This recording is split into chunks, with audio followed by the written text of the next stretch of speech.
Hello friends, welcome to Deepthi job update channel. This is Divya friends. ఇప్పుడైతే వచ్చేసి చాలా ఎయిర్పోర్ట్స్లో junior executive positions అయితే పడ్డాయి. ఇక్కడ నేను క్లియర్గా చూపిస్తున్నాను కదా. Fire service, human resources, official లాంగ్వేజ్లో అయితే పొజిషన్స్ అయితే పడ్డాయి. టోటల్ వేకెన్సీస్ అయితే వచ్చేసి ఈ విధంగా అయితే ఉన్నాయి ఫ్రెండ్స్.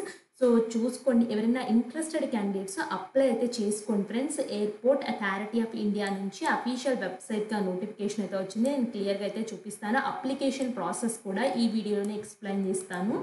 అండ్ ఇక్కడ చూడండి, డైరెక్ట్ రిక్రూట్మెంట్ అని చెప్పేసి వాళ్ళు క్లియర్గా అయితే ఇచ్చారు. Direct recruitment of junior executives in various disciplines in airports authority of India under advertisement numbers అని చెప్పేసి క్లియర్గా అయితే ఇచ్చారు. దీనికి లాస్ట్ డేట్ మార్చి వరకు అయితే ఉంది ఫ్రెండ్స్. నేను చూపిస్తే లాస్ట్ డేట్ అన్నీ క్లియర్గా ఎక్స్ప్లెయిన్ చేస్తాను. సో ఎప్పుడు అప్డేట్ చేశారంటే 17/2 అయితే అప్డేట్ అయితే వచ్చింది.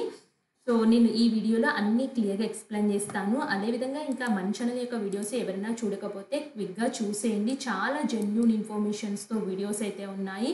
మీకు ఏదైనా డౌట్ ఉంటే కామెంట్ బాక్స్లో కామెంట్ చేయండి, తప్పకుండా రిప్లై అయితే ఇస్తాను.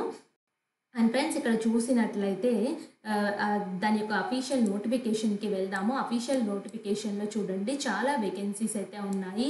అండ్ ఇక్కడ జూనియర్ ఎగ్జిక్యూటివ్ ఫైర్ సర్వీస్కి bachelor degree in engineering, BTech in fire engineering, mechanical engineering, automobile engineering చేయాలి.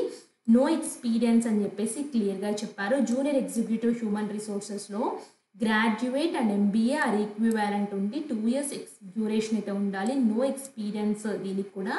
అండ్ థర్డ్ అయితే జూనియర్ ఎగ్జిక్యూటివ్ అఫీషియల్ లాంగ్వేజ్లో post graduation in Hindi or English లేదా ఇంగ్లీష్ ఆర్ హిందీ రెస్పెక్టివ్ సబ్జెక్ట్స్లో అయితే ఉండాలి ఫ్రెండ్స్. అలాగే దీనికి 2 years experience in translational relating దాంట్లో అయితే ఉండాలి. ఏజ్ లిమిట్ అయితే 27 years అయితే ఉంది. ఏజ్ రిలాక్సేషన్స్ కూడా కేటగిరీ బట్టి అయితే వర్తిస్తున్నాయి. క్లోజింగ్ డేట్ అయితే వచ్చేసి 18/3/2025 అయితే ఉంది. పే స్కేల్ అనేది 40,000 నుంచి 1,40,000 వరకు అయితే ఉంది. దానితో పాటు allowances, perks and basic pay, HRA లాంటివి కూడా ప్రొవైడ్ అయితే చేస్తున్నారు. అండ్ ఇంపార్టెంట్ ఇన్స్ట్రక్షన్స్ అయితే 18/3/2025 లాస్ట్ డేట్ అయితే ఇచ్చారు కదా. సో మీ ఏజ్ అనేది దానికి ఆ లాస్ట్ డేట్కి తగ్గట్టుగా క్యాలిక్యులేట్ చేయాలని అయితే క్లియర్గా అయితే ఇచ్చారు. అండ్ ఒకసారి చూడండి, డౌట్ ఉంటే కామెంట్ బాక్స్లో కామెంట్ చేయండి, తప్పకుండా రిప్లై అయితే ఇస్తాను. అప్పుడు మాత్రమే అప్లై అయితే చేసుకోండి. అండ్ మీ ఫోటోగ్రాఫ్, సిగ్నేచరు ఎంత ఉండాలి, డైమెన్షన్స్ ఎంత ఉండాలి అన్నీ క్లియర్గా అయితే ఇక్కడ ఈ వీడియోలో మెన్షన్ చేశారు. అండ్ నేను అప్లై ప్రాసెస్కి వెళ్ళినట్లయితే ఇది అఫీషియల్ వెబ్సైట్లో వాళ్ళు ఇచ్చింది. ఫస్ట్ అయితే మీరు రిజిస్టర్ చేసుకోవాలైతే ఉంటుంది. ఫస్ట్ రిజిస్ట్రేషన్కి అయితే పేజ్ అయితే తీసుకెళ్తుంది. రిజిస్ట్రేషన్లో ఈ విధంగా అయితే ఉంటుంది. ఫస్ట్ నేమ్, మీ పోస్ట్ నేమ్ ఏంటి, మీరు దేనికి అప్లై చేస్తున్నారు, నేను ఇక్కడ తర్వాత మీ నేము, మీ mobile number, confirm mobile number, alternate mobile number, email address, confirm email address ఇచ్చేసి జనరేట్ ఓటీపీ క్లిక్ చేసి టిక్ బాక్స్లో టిక్ కొట్టేసి ఇక్కడ ఇచ్చిన క్యాప్చా ఉంది కదా, క్యాప్చాని ఎంటర్ చేసి రీవెరిఫై అయితే చేసుకోండి. నెక్స్ట్ ఈ విధంగా అయితే వస్తుంది. నేను ఇచ్చిన అన్ని డీటెయిల్స్ కరెక్ట్ అయిన టిక్ బాక్స్లో టిక్ కొట్టేసి సబ్మిట్ చేసినట్లయితే ప్లీజ్ వ్యాలిడేట్ ఓటీపీ అయితే వస్తుంది. సో మీ ఇక్కడ జనరేట్ ఓటీపీ అయితే క్లిక్ చేస్తే మీ మొబైల్కి అయితే ఓటీపీ వస్తుంది. ఇక్కడ క్యాప్చర్ ఎంటర్ చేసిన తర్వాత అయితే వస్తుంది ఫ్రెండ్స్. నెక్స్ట్ చూడండి, ఇక్కడ నేనైతే ఎంటర్ చేస్తున్నాను. ఎంటర్ చేసిన తర్వాత సబ్మిట్ అయితే చేశాను. సబ్మిట్ చేసిన తర్వాత kindly use OTP received and mobile number అయితే ఓకే అంటే అంటుంది. మీ మొబైల్ నెంబర్కి వచ్చిన ఓటీపీని ఎంటర్ చేసి వ్యాలిడేట్ అయితే చేసుకోండి. రిజిస్ట్రేషన్ నెంబర్ జనరేట్ అయితే అయిందని చెప్తుంది. సో నేను క్లోజ్ చేస్తున్నాను. గో టు అప్లికేషన్ ఉంది కదా, అది క్లిక్ చేసినట్లయితే రిడైరెక్ట్ అయితే చేస్తుంది అప్లికేషన్ ఫామ్కి. సో ఇక్కడ చూడండి, ఇక్కడ లోడ్ అవుతుంది కదా, పేజ్ అనేది 100%కి లోడ్ అయిన తర్వాత మాత్రమే ఓపెన్ అవుతుంది. సో ఇక్కడ చూడండి, ఇక్కడ 4 steps కంప్లీట్ చేయాలి. మీ personal details, communication details, qualification details, documents and payment steps అయితే కంప్లీట్ చేయాలి. ఒకటి చేసిన తర్వాత నెక్స్ట్కి అయితే వెళ్తుంది.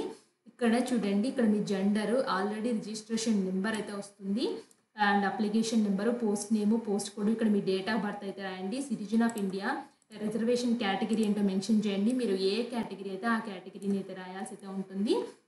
ఇక్కడ రిజిస్ట్రేషన్ చేసేటప్పుడు ఆల్రెడీ కొన్ని డీటెయిల్స్ అయితే వచ్చాయి. రాని డీటెయిల్స్ మీరు ఫిల్ చేయండి. ఫాదర్ నేమ్, మదర్ నేమ్ రాలేదు, వాటిని ఫిల్ చేయాలి. అలాగే టెస్ట్ సిటీ సెంటర్స్ అయితే వచ్చేసి ఆంధ్రప్రదేశ్ పెట్టుకున్నట్లయితే విశాఖపట్నం ఉంది.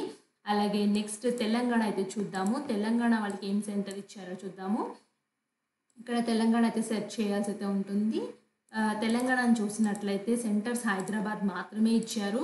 సో, మిగతా అయితే వచ్చేసి మీరు ఒక టెస్ట్ సెంటర్ ఇంకా మిగతా దగ్గరలో ఏముందో ఆ టెస్ట్ సెంటర్ పెట్టుకోండి 3 అనేవి.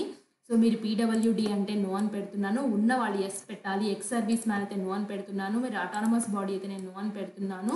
డిపార్ట్మెంటల్ ఎంప్లాయ్ అయితే నో అని పెడుతున్నాను. అప్రెంటిస్‌షిప్ ఎప్పుడైనా చేశారా? ఏఏఐలో అయితే అడుగుతుంది. సో, నేను చేయలేదు కాబట్టి నో అని పెట్టాను. చేసిన వాళ్ళు యెస్ పెట్టి డీటెయిల్స్ ఇచ్చినట్లయితే నెక్స్ట్ స్టెప్‌కి అయితే తీసుకెళ్తుంది.